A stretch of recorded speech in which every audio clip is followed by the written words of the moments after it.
আজকে শেয়ার করছি আপনাদের সাথে লাউয়ের একটি নিরামিষ রেসিপি। যারা লাউ খেতে একেবারেই পছন্দ করেন না তারা একবার হলেও এইভাবে ট্রাই করে দেখুন।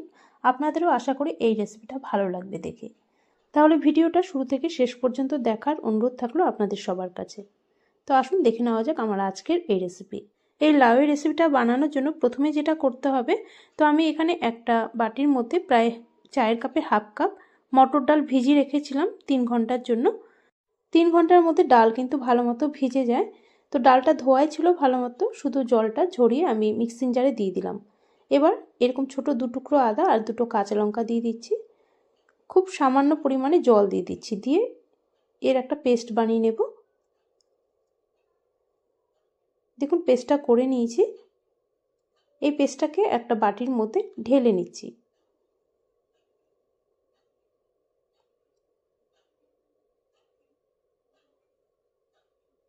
এবার এর মধ্যে আমি দিয়ে দিচ্ছি লবণ। পরিমাণ মতো লবণ দিয়ে দিচ্ছি, প্রায় ছোটো হাফ চামচ লবণ, আর ছোটো হাফ চামচ দিয়ে দিলাম হলুদ। লঙ্কার গুঁড়ো দিয়ে দিচ্ছি ছোটো হাফ চামচ, সামান্য দিয়ে দিচ্ছি কালো জিরে। এবার ডালের সাথে ভালো করে সব কিছু মিশিয়ে নিচ্ছি।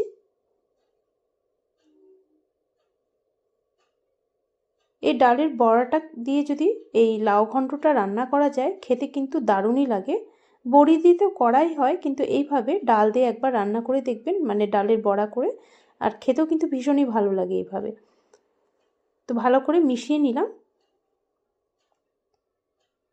এবার চলে যাচ্ছি আমি রান্নার দিকে।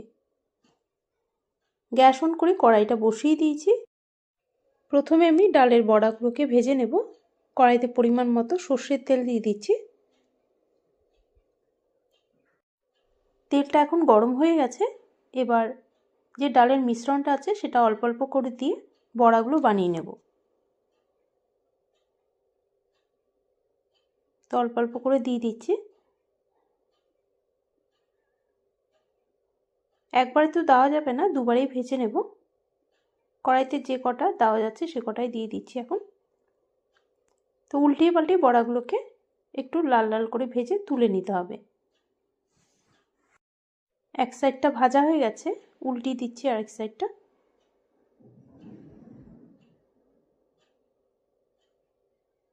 তো এইভাবে দু সাইডে যখন একটু লাল লাল হয়ে আসবে তারপর তুলে নিতে হবে বড়াগুলো। তো ফার্স্ট ব্যাচ বড়াগুলো ভাজা হয়ে গেছে, তুলে নিয়ে সেকেন্ড ব্যাচ দিয়ে দিচ্ছি। তো উল্টিয়ে পাল্টিয়ে লাল লাল করে দু সাইডে ভেজে এখন তুলে নিচ্ছি। আর এই লাউয়ের জন্য আমি মিক্সিং জারে দিয়ে দিচ্ছি প্রায় 3টে কাঁচা লঙ্কা, আর এরকম 3 টুকরো আদা দিয়ে দিচ্ছি। জল ছাড়াই কিন্তু পেস্টটাকে করে নিতে হবে। জল ছাড়াই দেখুন এরকম পেস্টটা করে নিলাম। এবার বাকি রান্নাটাও করে নেব। কড়াইতে আরও একটু তেল দিয়ে দিচ্ছি।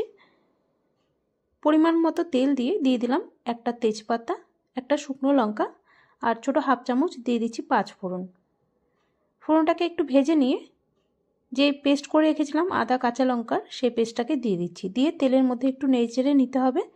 তারপর এই কেটে রাখা লাউ দিয়ে দিতে হবে। এবার পরিমাণ মতো লবণ আর দিয়ে দেবো পরিমাণ মতো হলুদ। প্রায় ছোটো 1.5 চামচের মতো দিয়ে দিলাম লবণ, আর ছোটো হাফ চামচ হলুদ দিয়ে ভালো করে লাউয়ের সাথে মিশিয়ে নিচ্ছি। এবার ঢাকা দিয়ে লাউটাকে রান্না করে নিতে হবে। লাউ থেকে অনেক সময় প্রচুর জল ছাড়ে, সেই জলে কিন্তু লাউটা রান্না হয়ে যায়। তবে অনেক সময় দেখা যায় লাউ থেকে যেই পরিমাণে জল ছাড়ে সেই জলে কিন্তু লাউটা পুরো রান্না হয় না। লাউটা ঢাকা দিয়ে রেখেছিলাম, প্রায় 2 মিনিট হয়ে গেছে। 2 মিনিট পর একটু ঢাকনাটা সরিয়ে একটু নেড়েচেড়ে নিচ্ছি। আর দেখুন এই পরিমাণে জলটা ছেড়েছে। এই জলে কিন্তু লাউটা সেদ্ধ হবে না, তাই আলাদা করে আমি 1 কাপের মতো গরম জল দিয়ে দিলাম। গরম জল দিয়ে ভালো করে নেড়েচেড়ে আবারও কিছুক্ষণ রান্না করে নিতে হবে ঢাকা দিয়ে, যতক্ষণ না পর্যন্ত লাউটা সেদ্ধ হয়ে যাচ্ছে ভালো মতো। তো কিছুক্ষণ পর আমি ঢাকনাটা সরিয়ে নিচ্ছি। এবার লাউটাকে নাড়াচাড়া করে নিচ্ছি। লাউটা ভালো মতো সেদ্ধ হয়ে গেছে, আর তেজপাতাটা তুলে ফেলে দিলাম। লাউয়ের এখনও দেখুন অনেকটা জল আছে, আর একটু জল থাকতে থাকতেই কিন্তু এখন বড়াগুলো দিয়ে দিতে হবে। একটু লাউয়ের জল থাকতে থাকতে বড়াগুলো দিলে কি হবে, বড়ার মধ্যে রসটা ভালো মতো ঢুকে যাবে। আর বড়া দেওয়ার পর কিন্তু অনেকটাই টেনে যায়, তাই একটু জল থাকতে থাকতে দিলে ভালো হয়। তো আমি সবটা বড়া দিলাম না, কয়েকটা রেখে দিলাম। দিয়ে এবার নেড়ে চেড়ে নিচ্ছি। নেড়ে চেড়ে এবার দিয়ে দিচ্ছি প্রায় ছোট 2 চামচের মতো চিনি। আর লাউ একটু মিষ্টি মিষ্টি ভালো লাগে, একটু চিনি বেশি দিলেও ক্ষতি নেই। তো এবার দিয়ে দিলাম ধনেপাতা কুচি অল্প, দিয়ে ভালো করে নেড়ে চেড়ে নিচ্ছি। আর একটু দিয়ে দেবো এখন ঘি, প্রায় ছোট 1 চামচ ঘি দিয়ে দিচ্ছি। আপনারা হয়তো ভাবতে পারেন যে আমি ঘি আর ধনেপাতা দুটো একসাথেই দিলাম, তবে লাউয়ের মধ্যে যদি ঘি আর ধনেপাতা দুটোই দেওয়া যায়, দুটো মিলে খুব সুন্দর একটা গন্ধ আসে আর খেতেও ভালো লাগে লাউটা। যদি আপনাদের ধনেপাতাটা অপছন্দ হয় তাহলে আপনারা নাও দিতে পারেন। চিনি, ধনেপাতা, ঘি দিয়ে নেড়ে চেড়ে একটু ঢাকা দিয়ে রেখেছিলাম প্রায় 2 মিনিটের মতো। তারপর ঢাকনাটা সরিয়ে এবার নেড়ে চেড়ে নামিয়ে নেব, আর একটু ঝোল ঝোল থাকতেই নামিয়ে নিতে হবে। তো আমার আজকের এই রেসিপি আপনাদের যদি ভালো লাগে অবশ্যই অনুরোধ করব লাইক, শেয়ার এবং সাবস্ক্রাইব করে নেওয়ার জন্য। আজ এই পর্যন্তই, দেখা হচ্ছে তাহলে আপনাদের সাথে আবারও নেক্সট একটা ভিডিওতে।